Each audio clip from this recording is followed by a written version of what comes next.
The Fairy Whispering podcast explores guests' encounters with the other world of fairy and ways of connecting with this realm. From listening to messages in owls' hoots, finding a four-leaf clover, chasing rainbows, or inviting a gnome to dinner. I'm Claire Sylvan Wand, a fairy whisperer, researcher, and your guide on this journey. Take my hand and step into the twilit woodland, where they are waiting to meet you.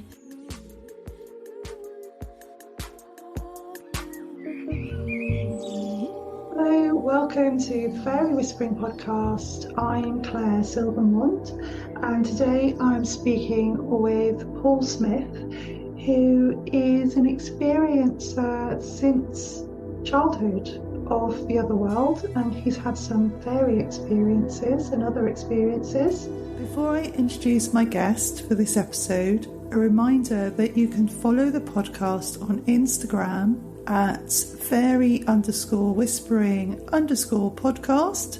I also have a Facebook page of the same name, Fairy Whispering Podcast, Twitter at Fairy Whispering, and on my Fairy Whisperer YouTube channel, where there are video versions of all my episodes, including this one.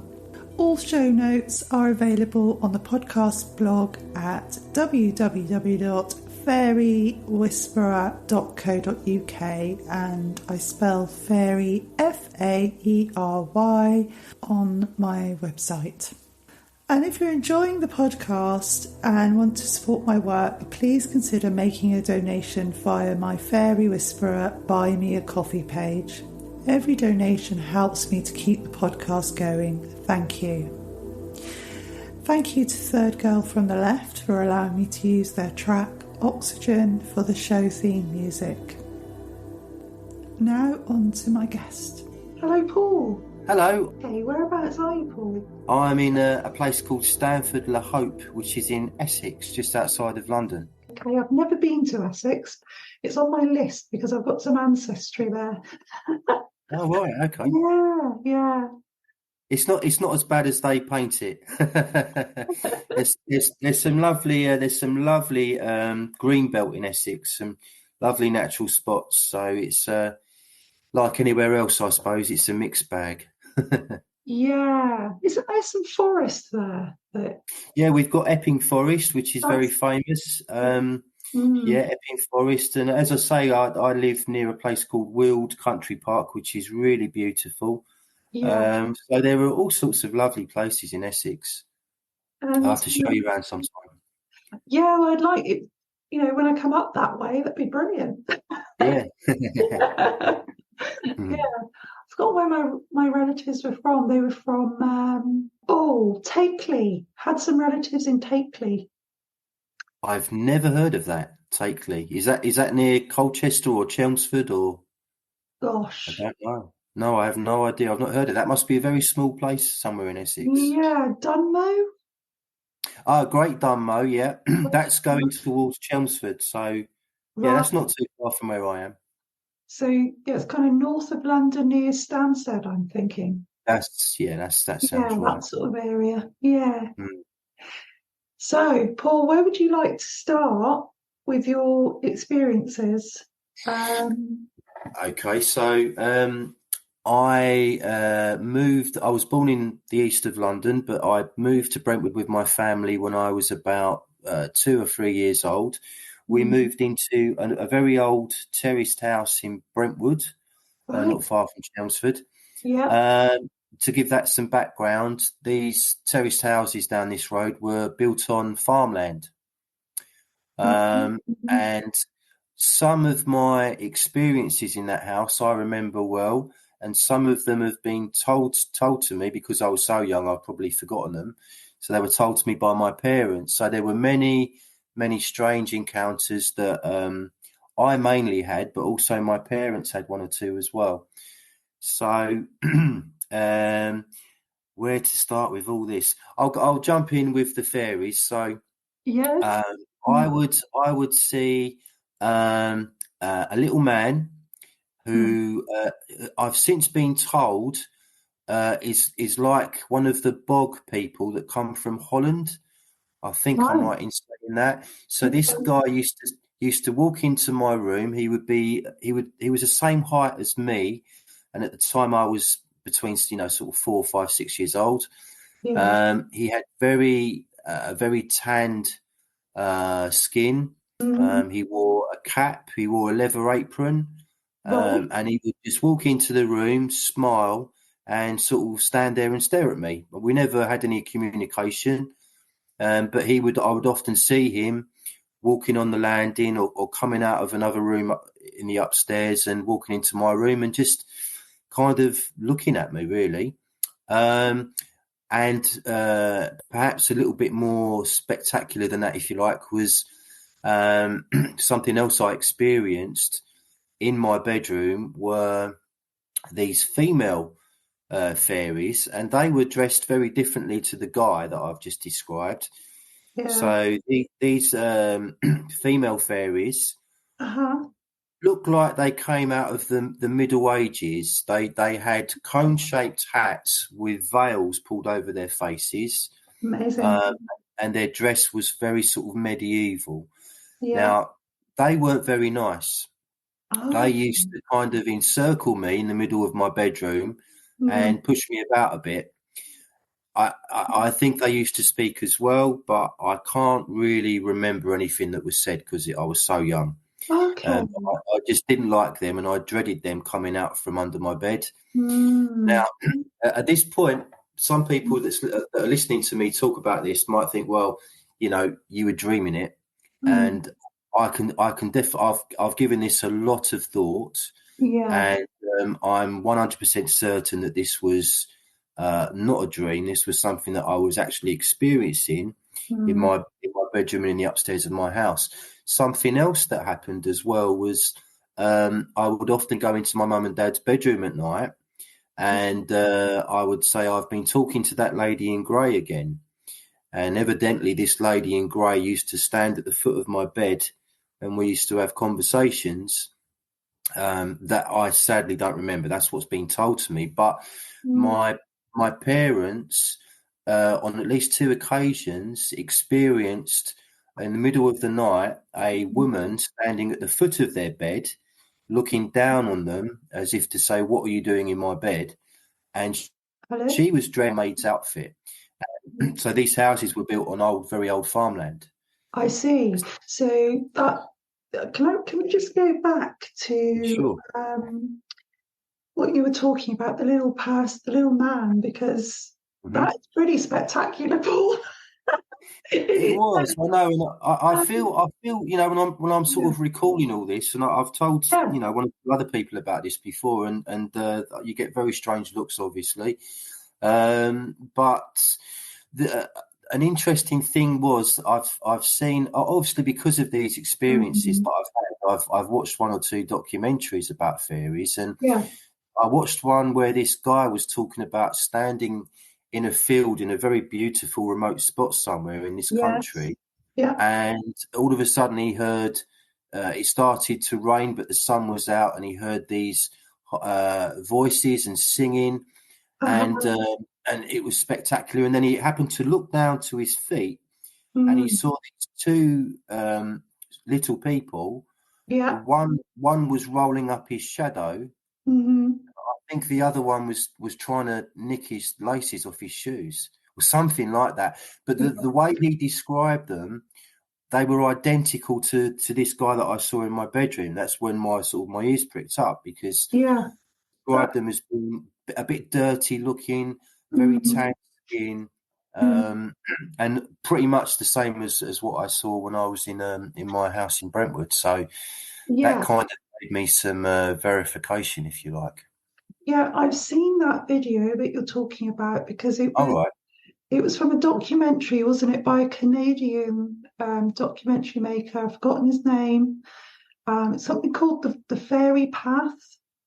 And it had lots of Yes. people on it, didn't it, talking about Yeah, fairies. something like that. But I think it was that documentary, but this particular guy that I'm talking about was Yeah, Scottish, I think, and he was talking about an experience he had in this country, I'm pretty sure. yes, But Yeah. yeah, that was a good documentary. Yeah. Mm, yeah, and the description as well also fits some sightings of pixies in my part of the world on Dartmoor, where, for example, in the 1950s, a woman was on Haytor, which is for people who don't know, it's a big pile of rocks on Dartmoor, where she was there with her son on a sunny summer's day. She was wandering by herself and she saw this little man emerge from the rocks. And he was dressed in similar clothing that you described. It's like a brown smock with a cord around his Yeah. waist. I think she described him as brown skinned, a bit wizened looking. Yes. So in this part of the world, we call them pixies, but in Essex, similar sort of being. I don't know what they called in your part of the world, the fairies. Do you know? To be honest with you, I'm not sure. I'm not an expert Oh, on this kind of thing. I just have my personal experiences. yes, yeah, As I understand it, there are many different types of fairies, good yeah, and bad, many yes, different races. Yeah. yeah. And what did he? Could you describe his facial features? Because I was interested in that.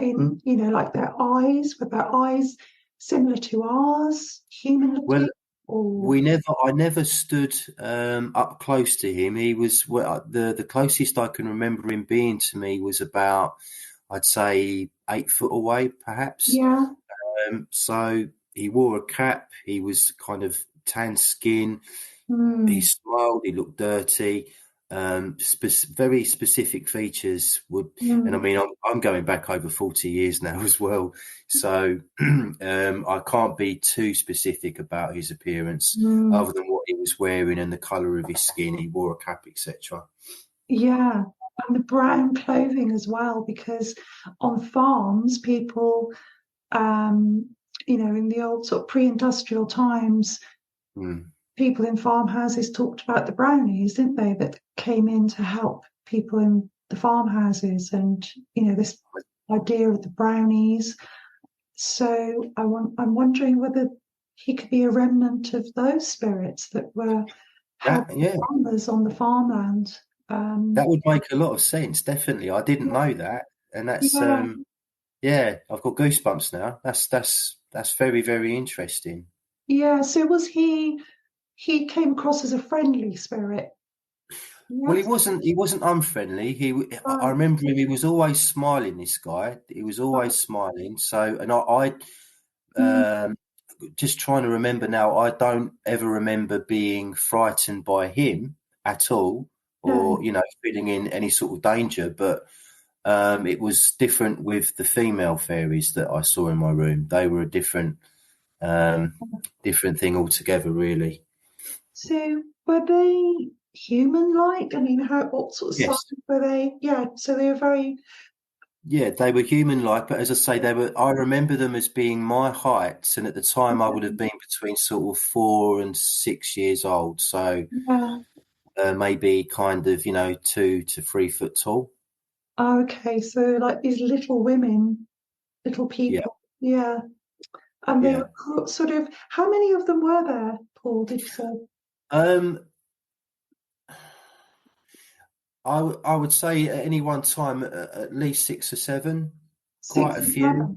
Right. Yeah, they used to encircle me. They used to encircle me and prod me and poke me about, and Oh I gosh. don't remember them being very friendly at all. Mm. And I never saw them with the guy. It was either one or the other. Okay. So they sound like separate, like they're on kind of separate levels of dimensions, maybe. Who knows? I don't know. I mean, the guy never came out from under my bed, but the women always did. So the guy Mm, just seemed to appear from nowhere. I'd often just see him walking up yeah. the steps of my landing or whatever. Um, I can remember that, and I can remember him just walking into my room from the doorway. But I Yeah. never saw him come out from under the bed like the women did.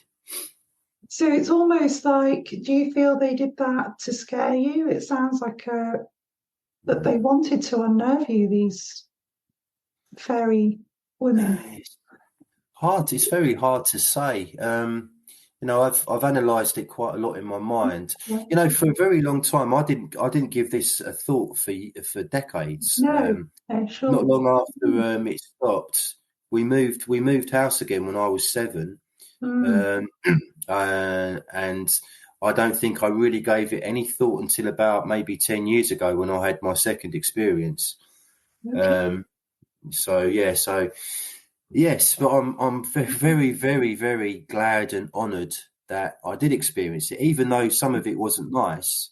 It Yeah. was something that, as I understand it, most people don't ever experience, even as children. So I was Mm. very lucky in a way. Did you get a sense of why they were pushing you around? Was it just for the sake of being unkind, or were they trying to tell you something? Or Well, I could be getting this wrong because, as I say, it was a long time ago, but I would kind of veer towards the latter. I think that they were just generally not very nice. not nice? Yeah. Yeah, I could be wrong because it was a long time ago, but that's just how I kind of remember it. Remember it sort of Yeah. feeling very uncomfortable with them, and Yeah. yeah, not knowing how to get away from them. Mm. That's a difficult thing to deal with it as a child, isn't it? And in folklore, there are these stories of fairies, stealing children or Yeah. being unkind towards children. So, yeah. Did the women do you remember any colours of their clothing? Did you see them in black and white, or was it full colour? Because I know some Full people colour, experience. definitely full colour. Yeah. I can't be too specific about the patterns or anything like that, but I do just remember their costume, if you like. It came across to me as a kid as being like a costume because their dresses and their veils and cone-shaped hats looked very medieval to me. Yeah, it sounds it. And it's interesting. I spoke to other people that have seen fairies in medieval dress. Um, Mm, it seems to be one of the eras that, of dress that people see fairies in, or it's mm, pre-industrial kind of clothing. mm. I saw a Graham Hancock lecture on elves and leprechauns and things like that a few years ago now, and he said the same thing. He said that very often you see these fairies in kind of medieval costume, and he showed the pictures of them, and they had these cone-shaped hats with veils over, and I was like, wow. Wow. Wow, Yeah. yeah. So there is definitely something going on, and I was never traumatized by it. I remember, as I've said, feeling uncomfortable with the female fairies, but as far as I'm aware, I've not been traumatized by that episode at all. Hmm. So Yeah. maybe they were just being a bit sort of bullyish or whatever, but I don't think they ever were really kind of dangerous or anything like that. No. Okay. Yeah. So it just sounds like they were teasing you, but in a Mischievous, yeah, mischievous, and but I don't think it was anything too dark. I just mm, think they were just kind of enjoying having some sort of power over me, maybe. yeah, sounds like it. And there, do you remember I know you don't remember exactly what they said to you, but do you have a sense of were they speaking to you in English? Were they speaking to you telepathically, or Mhm. how were they communicating with you? Was it with, through thought, or were they speaking a different language? Do you But remember I any? don't. I really. I don't think it was a different language. I No. think it was either telepathically or in English. But again, I can't remember specifically. I just remember that the guy never said a word, and the Well, women and the women. I think they did. It wouldn't surprise me if it was telepathic. That I'd probably moved more towards that, but I can't exactly remember. So it mm, would be. No, Yeah. I would be making it up if I said definitely one thing or the other. But I've got a feeling it was probably telepathic because it wasn't a big house; it was a terraced house, and there was my younger sister sleeping in the next room, and my mum and dad sleeping in another room. So if they'd been making a lot of noise, I think they would have woken some people up, probably. Yes. Yeah. Sure. It's interesting, isn't it, that I mean, I've heard or read as well the same kind of thing with people that experience alien abductions, where they can be taken from, sleeping next to their wife or husband, and they can be taken, and their husband or wife doesn't wake up and know a thing, and they've gone and come back. It's almost like they're in another bubble of existence, almost. Yeah, I mean, Yeah. that's really opening up the conversation. Yeah. There are links there definitely. I mean, I've kind of read before that the fairy people are obviously very kind of synonymous with megalithic stone circles. Yeah. Something else I'm interested in. Mm. And some people will even suggest that they may have been involved in the construction of some of these stone circles or pyramids. Something that we can't build the pyramids that you see on the Giza Plateau today. I think a Japanese group of scientists and architects and builders tried to replicate the Great Pyramid about 30 or 40 years ago and failed miserably. Yeah. So we don't know how they were built. And who knows? I mean, truth is stranger than fiction. Mm. I mean, the possibilities are endless, really. I just know that they're real. I know they're real because of my experiences, not just as a child, but as an adult as well. So I've got Mm. no qualm. I mean, it's just like I don't know if what you think. And not, David Icke isn't everyone's cup of tea, but he says that we're on this particular frequency, and it's like different radio stations, different frequencies, and perhaps when you're a child, a very young child, you're more open, or you've got more kind of ability to see into other worlds and Yes. experience other frequencies, if you like. Mm. Mm. Who knows? Yeah, I've heard it's something to do with because we are freshly into this realm. It's that idea of these thresholds that we cross. So we're very close to that other realm as children, and then we gradually move further away from that realm as we come into, sort of individuate and Mm. move. I think you're absolutely right. I think so. And I think everything about this world, especially with regards to children, is that we kind of move them away from that. We move them away from their imaginations and their daydreams, and and I mean these days now we've got toddlers in prams playing on phones and stuff. So I think the impact of modern technology is probably going to hinder our ability to communicate and experience these other realms. Yeah. I mean, I would say you and I are probably of a similar era or vintage. Yeah, yeah.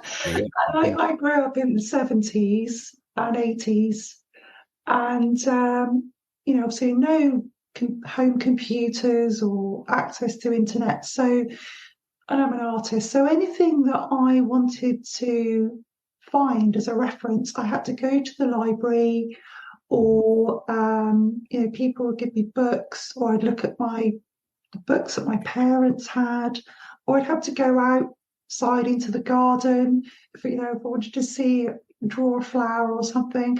But now we can just access that information within seconds, can't we? And there's less and less need for people to go out and actually physically look for this information. Whereas when we were growing up, we had to do that and had time for our imaginations to develop and blossom. So important for children. It is, yeah, it's worrying. That's it. I absolutely agree with you. I absolutely agree with you. It's Claire. I mean, it's not all bad. I mean, we're talking on Zoom at the moment, so I'm not saying all technology is bad and evil. I just think that No. it's how it's used, and I also think that children, especially young children, I really don't think that they should. This is just me, have access to that kind of technology at a very young age. I think it robs them of something very special and very important. Yes, I think there is a danger of that, and unless there's some balance, definitely. Mm. And when you were growing up, Paul, did you have some access to nature? Was it a very urban landscape that you grew up in, like inner Yeah, city? it was fairly urban. I grew up. I mean, yeah, I grew up in Brentwood in Essex, Yeah. and Mm, it's a big town. mm, But the road I'm talking about, where I first encountered the fairies, was literally on the back, around the back of the High Street in Brentwood. mm. So very urban. Um, it's actually Brentwood High Street is where they filmed The Only Way Is Essex. Oh, So, so yeah, complete contrast to my fairy stories and my experiences. yeah. It was literally just a 1 minute walk away. But yeah, so growing up in Brentwood, it was fairly urban. I mean, but at the same time, I was the sort of kid that would love to go out on my bike, either on my own or with friends, and Mm, we would cycle for literally miles into the countryside in Brentwood, which is very beautiful. I mentioned Weald earlier. That's very, very nice. mhm. So I think it was balanced, really. I had a sort of balanced upbringing where, I lived pretty much in the middle of the town, but a lot of the surrounding areas are very, very beautiful in Brentwood. Yeah. And the lady you mentioned, the lady in grey, did you feel that she was part of the fairy realm as well, or human spirit, or Sorry, which lady was that? the Oh, the lady? lady in grey. You talking about the lady in grey at the foot of the bed. Yeah, yeah. I have no memory of that. That's something that my mum has told Um, me about as I an was, adult. He used to come into our room in the middle of the night and he used to say, I've been talking to that lady in grey again. Whether that was the lady that my parents saw at the foot of the bed who was dressed in an old farmaid's outfit, mm, I don't know. But I have no memory of that at all. It's just something that evidently I did quite a lot. It happened quite frequently.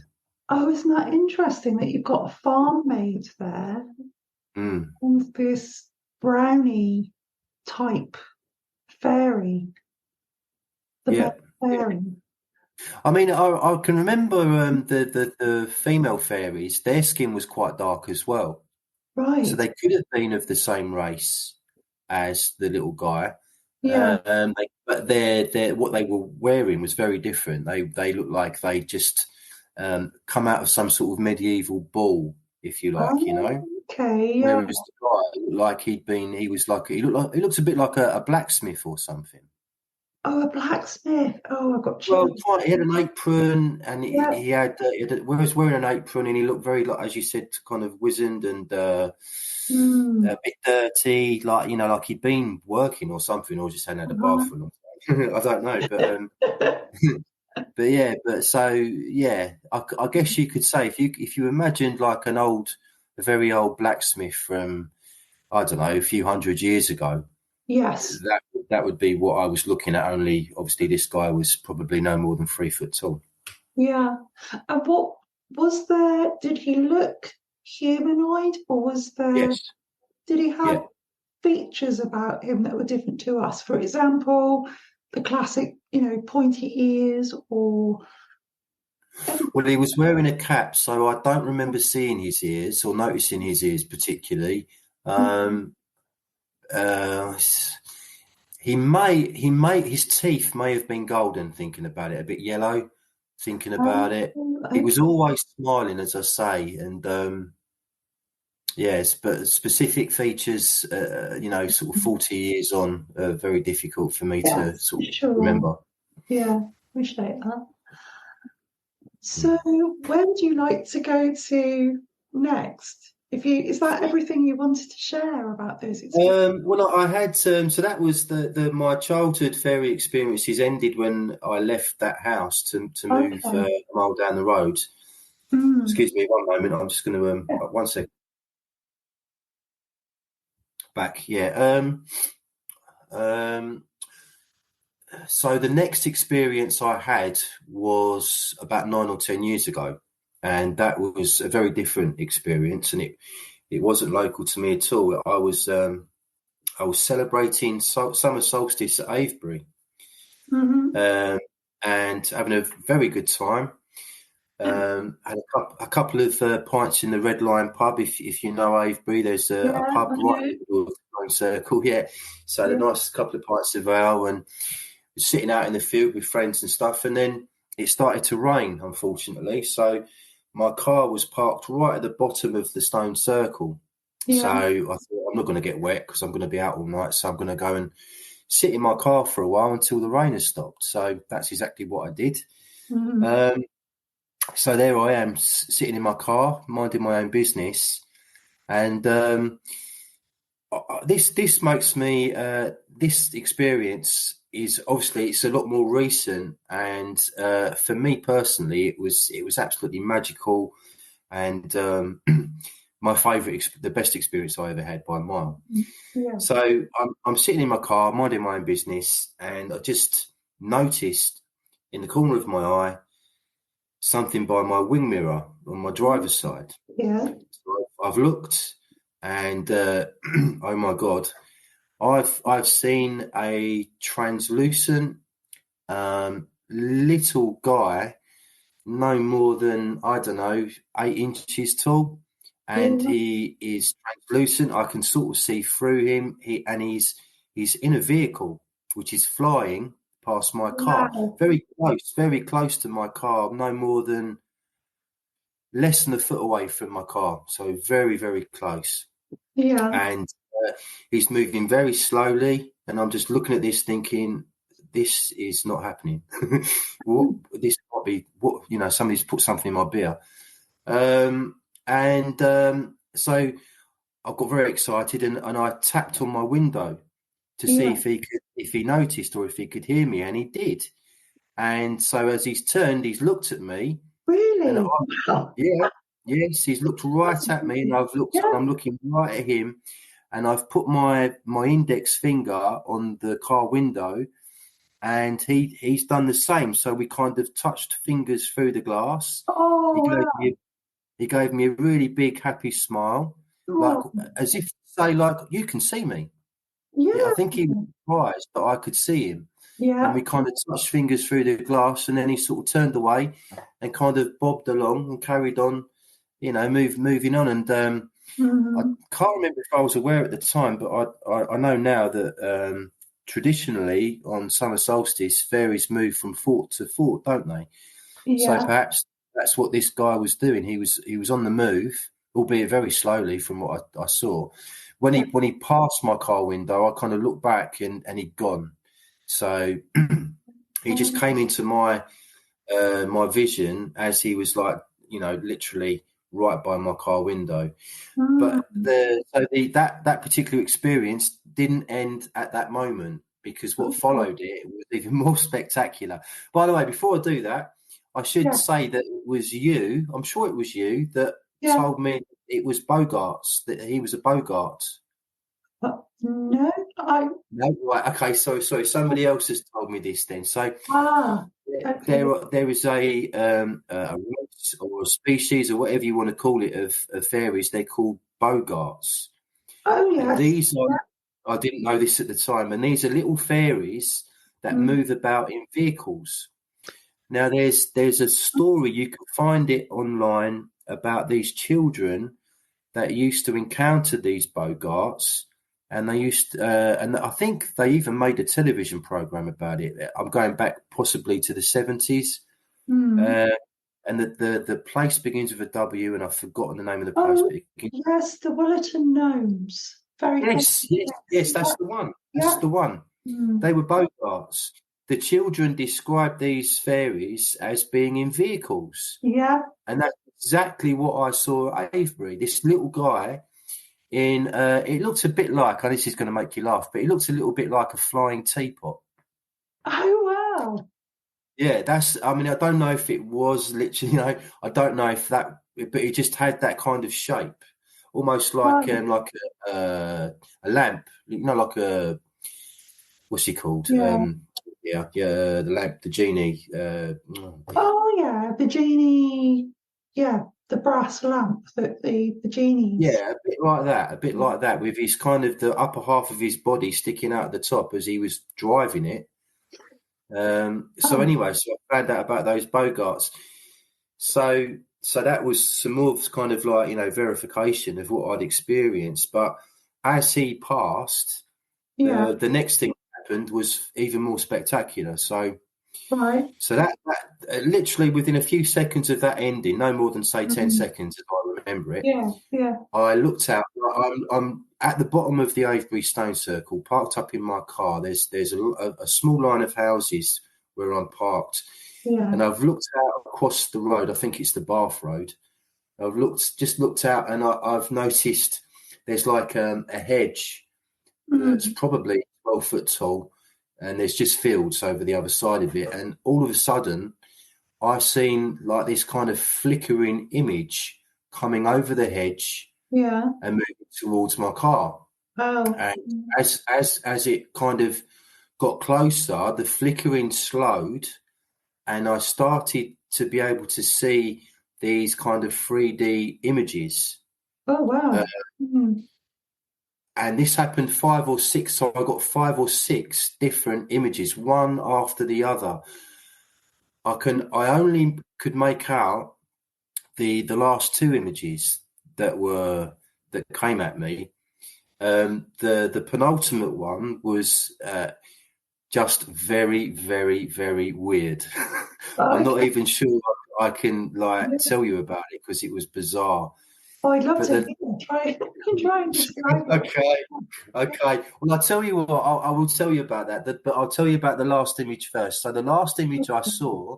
Yeah. Do you know the Vitruvian man that was painted by Leonardo da Vinci? Yes.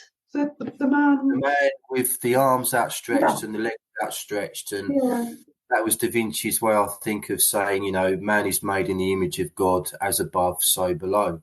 Yeah. So the last image I saw were of 2 Vitruvian men, what looked like Vitruvian men, and they were kind of facing each other as I saw them. Yeah. And for me, afterwards, I saw this as verification of questions that I'd been asking about reality at the time. I was, cut a long story short, basically, I was really sort of investigating who we are as human beings, where did we come from, where did we go to afterwards, all that kind of stuff. Yeah. And that was kind of like the perfect answer. So are you sure you want to know about the penultimate image? Before we move on to that, Yeah, go on then. Yeah. I'm interested in these images of the Vitruvian men images. I'm just interested in what answer did it give to you? What was your personal?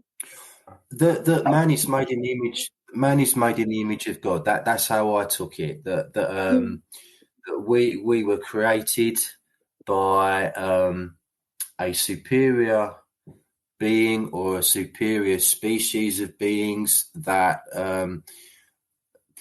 I think look just like us. Okay. Angels or whatever, I don't know, but that's just how I interpreted that. That we're not. I don't personally believe that we evolved from monkeys. I don't think that's, I think that's false. I think we came here, or we were created, if you like. For a long time, I thought that we may have been genetically manipulated throughout the history of this planet by another species, or whether it was aliens or whatever, I don't know. That's alluded to in the film 2001: A Space Odyssey.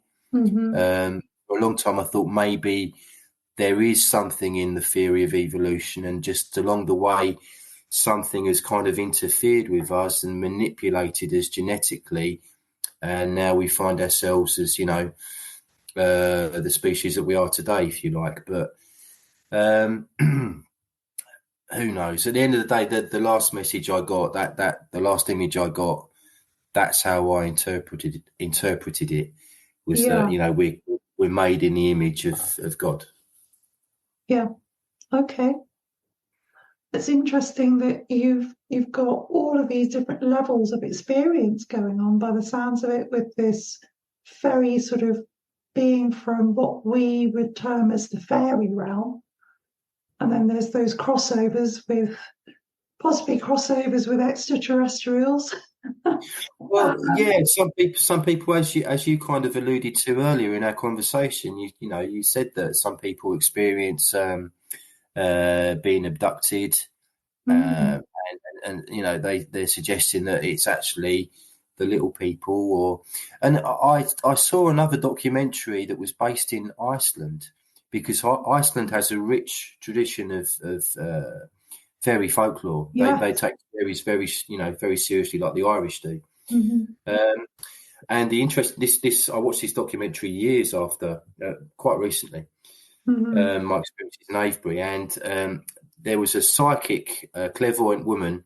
Yeah. She was standing in the literally middle of nowhere in Iceland. It was just a kind of marshland, and there was some rocks.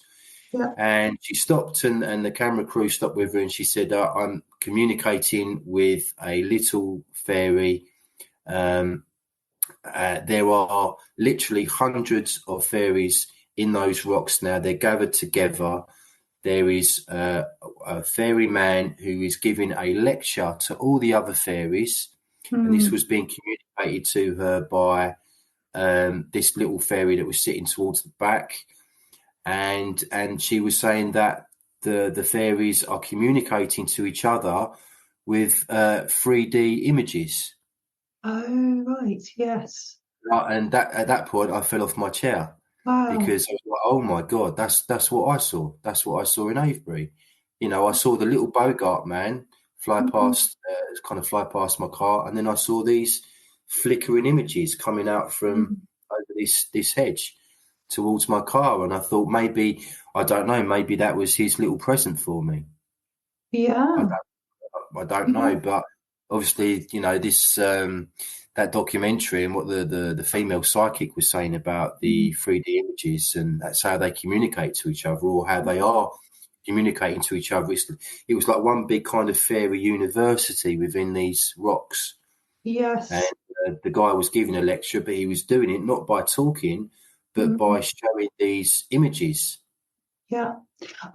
It's another documentary. I know which one you're talking about. I've seen that one. And yeah, I'll put it I've saved it in on one of my playlists. So I'll put it as a link to this episode for people to watch, because it is fascinating, isn't it? And yes, it's probably my favourite, I think, fairy documentary is the Icelandic one. It's really good.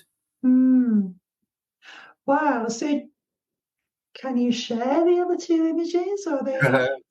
Well, I saw two images. You've asked for it, so I'm going to tell you. So I saw. Obviously, I've described the last one, but the one before that, there were 5 or 6, but I only remember the last 2. Right. So the penultimate one, I saw 2 gorillas.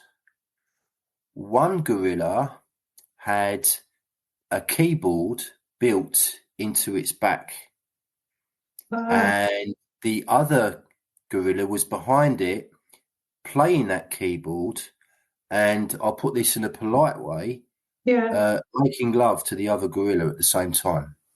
Oh gosh. Very, very weird. But for some reason I remember that, and I also interpreted that as having, that was a personal message. Which I can't really disclose on YouTube or Spotify, wherever we are. But it was a personal message that, on reflection, made a lot of sense to me at the time, because I used to be a musician. I used to be a music teacher as well. At the time, it made a lot of sense. So it was a personal message, but that's basically what I saw anyway. So they were just projecting something that was meaningless and abstract and kind of like weird. It was weird, but it had meaning to me. It's meaningful. So it's like they've read your consciousness. Quite possibly, yeah. Whoever was behind this, this wasn't coming out of my imagination. This was No. very crystal clear Yeah. in my vision. I saw this very, very clearly. Mm. So whoever was behind that level of technology is wow, wow. Yeah. That's really, really interesting because it just opens up so many questions about, if it was the Fae, as you say, giving you this gift of um, this information that you've been asking for, and you'd had this very sort of, I mean, that's such a moving interaction that you had with that little person, isn't it? I mean, it was incredible, Claire. It's something that I will never forget. It was something that I'll remember for as long as I live, and it was an absolute gift. It was an Yeah. absolute life-changing moment for me. I've never been the same since as a person. It was incredible, and I'm sure I'm not the only person to have experienced something like that. But I guess it is kind of rare, so I'm extremely fortunate to have experienced Mm. that and to know that there's much more to this reality than meets the eye. We're just experiencing a tiny, tiny fraction of it. Yes. And isn't it interesting that the Fae are flying around in little vehicles, almost like, I just think that's so cool. yeah, Yeah. yeah, that's almost like the idea of flying saucers, UFOs, another sort of interface. Possibly, yeah. There's into- possibly a connection. I mean, I haven't personally made a very strong connection between Yeah, the free folk and aliens. I'm not saying that there isn't one. no. I mean, the vehicle that the little Bogart guy that flew past my window was in. It looked a lot more like a flying teapot than a flying saucer. Yeah, so it sounds more like the sort of mischievous energy of fairies. Um, this kind of it's childlike, playful. It was, yeah. I mean, this guy looked a bit like a cartoon.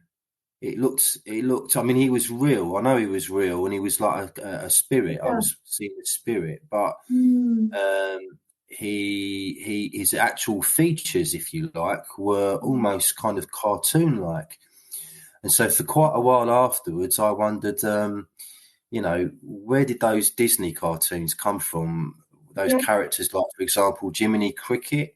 I mean, Mm. that's quite a close representation of what I saw in Avebury.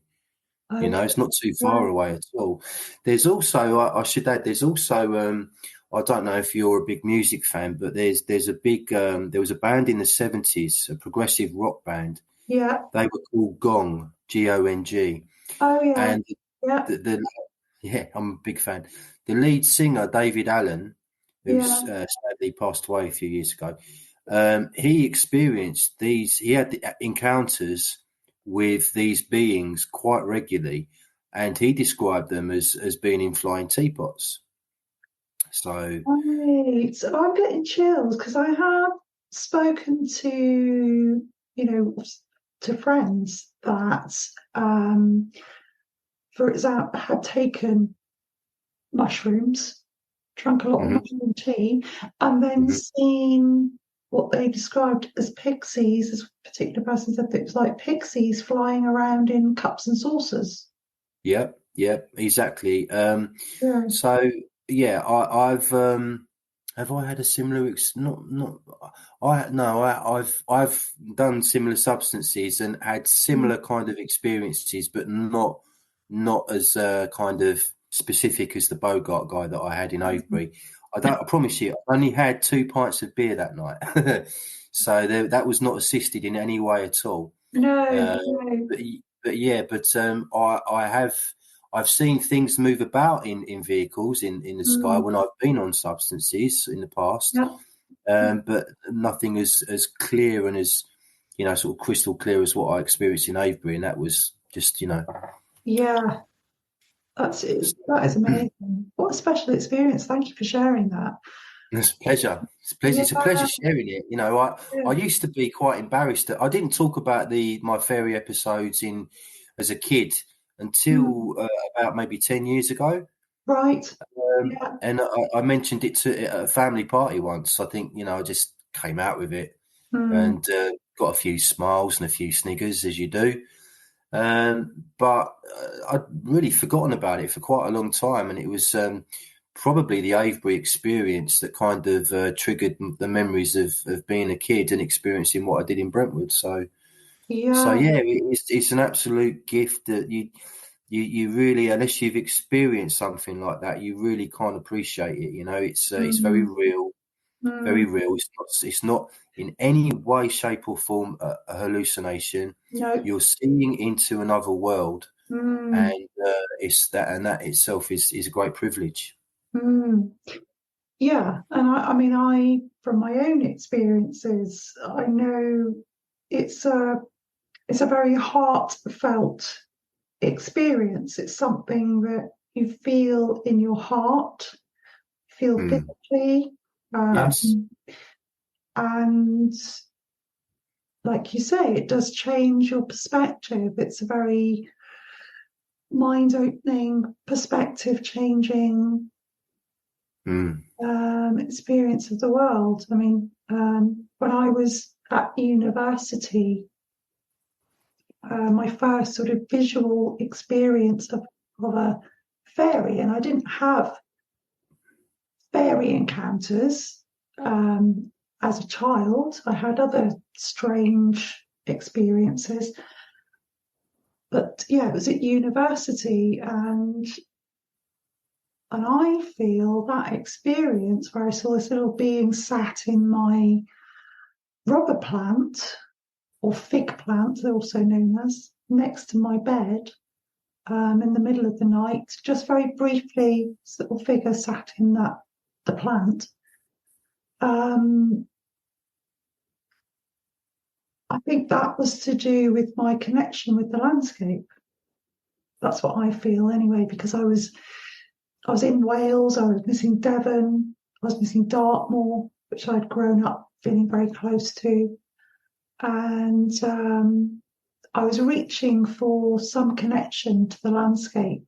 And through my arts, which I was doing at university, I was going out on the Gower, which is quite similar sort of landscape to Dartmoor. It's very rugged. There is fairy folklore from that area as well.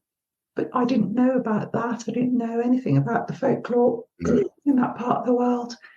So it's almost like I was reaching out for this connection, reconnecting with the landscape. And then I had this, almost like this little affirmation that came from the fairy to say, yep, we're here. That's lovely. That's really lovely. I don't think I've ever met anyone else that has had a fairy encounter before. So that's the first for me. So it's lovely being able to have this conversation today with you. Yeah. And I had other experiences and written about them, and on different levels, not necessarily always seeing fairies, but just feeling their presence. So, I mean, you're talking about how that life-changing that was for you, that experience. How has your life changed since then? Once you left Avebury and moved on with your life back at home, were there any changes that happened for you? Yeah. I mean, prior to that, I was an estate agent, and if there's any estate agents listening to this, I'm not knocking estate agents at all. But shortly after that, that's when I became a music teacher, which I did for the best part of 10 years. That came to an end, unfortunately, with COVID. But now I've been running a a supplements and herbs business now for the last 2 years, Mm. 2.5 years. So I guess my priorities are very different now to what they used to be. I don't. We all need money to survive, but I'm not a carrot chaser in any way. I'm a lot more grateful for everything that comes my way. I practice gratitude all the time. I see life very differently as a result of that experience in Avebury. Definitely, I'm a lot more open-minded to lots of different things. At the same time, I can discern, what I'm being told is true or not. But yeah, I'm basically a lot more open-minded because I know now that as I said before, that we were only experiencing a tiny part of what's out there. Yeah, A tiny part, a tiny fraction. definitely. And yes, I'm with you on that one. Otherwise, I wouldn't be on this podcast.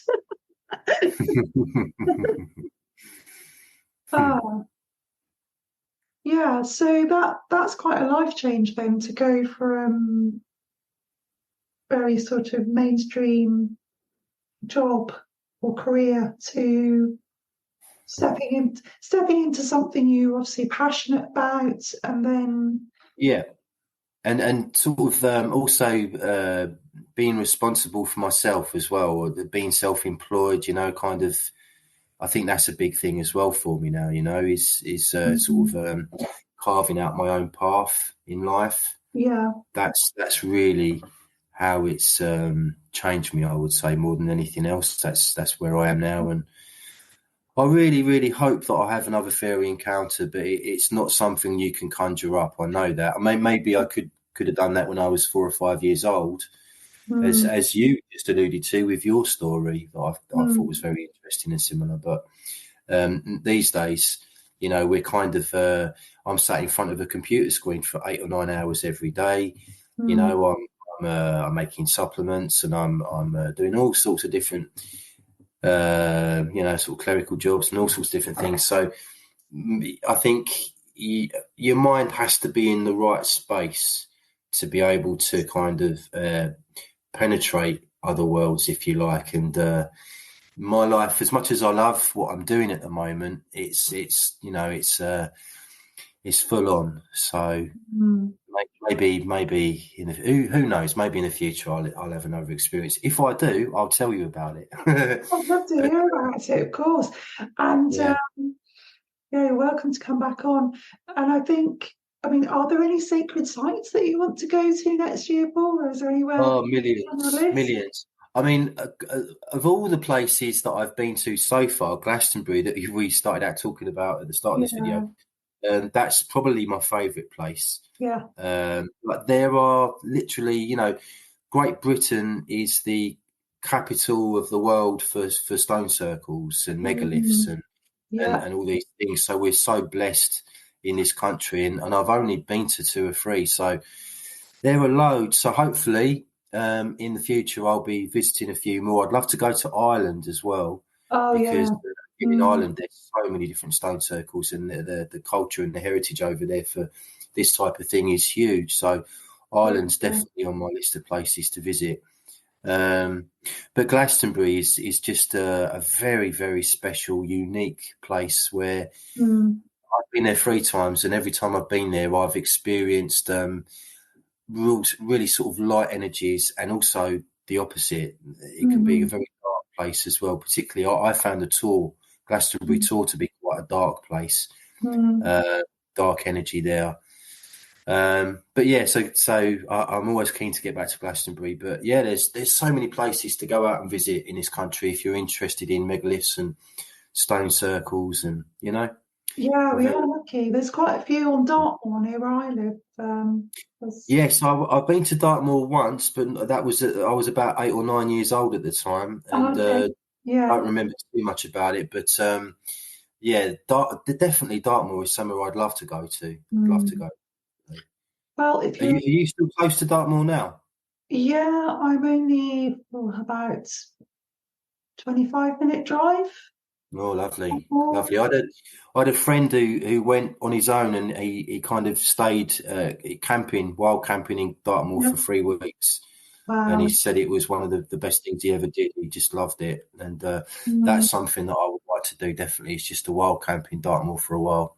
yeah, that's something I've never done either. So, yeah, Mm. something I'm aiming to do next year. So, Mm. oh, it's been wonderful speaking to you, Paul. And you? Thanks for coming on. And please do share anything you want to share about your work that you do. And I'll put up your links, obviously, under this episode. But is there anything that you've got going on that you want to share? Sure, yeah, I'm very, very passionate. Other than about fairies, I'm very passionate about natural health. So I started my own supplements company in 2019, Mm, and it's like I say, it's something that I'm very, very passionate about.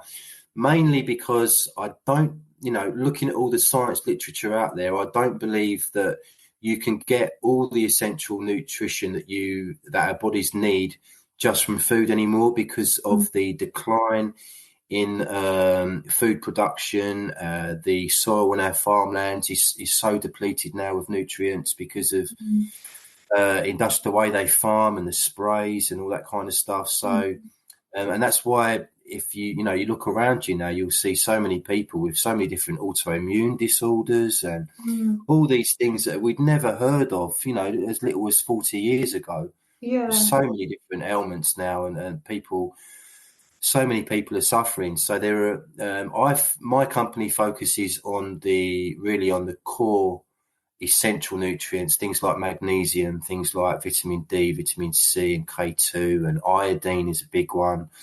And we sell herbs as well, and superfoods, and all sorts of things. So I supplement. There's still that kind of train of thought out there that you can get everything you need from food, but that's just sad. Oh, sadly, I wish it was true, but sadly, that's just an old cliche now. You really can't. And Mm, so I believe that we do need to supplement our diet with some nutrients to avoid all that unpleasantness that I see so many people around me suffering with. mm. So people can find all that information on your website. Yeah, nutrientnirvana.co.uk. Brilliant. Okay, and you've got a podcast as well, haven't you? Well, yeah, I've got a YouTube channel A YouTube called channel. Nutrient Nirvana, yeah, and but it's not all nutrients and supplements. I've had guests on Maria Wheatley. I don't know if you know her, Yeah, but she's been heard on the of her. channel a few times. Yeah. Ralph Ellis.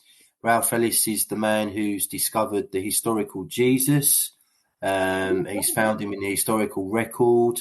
I've got about 30 interviews with him on the channel, which are absolutely mind-blowingly fascinating.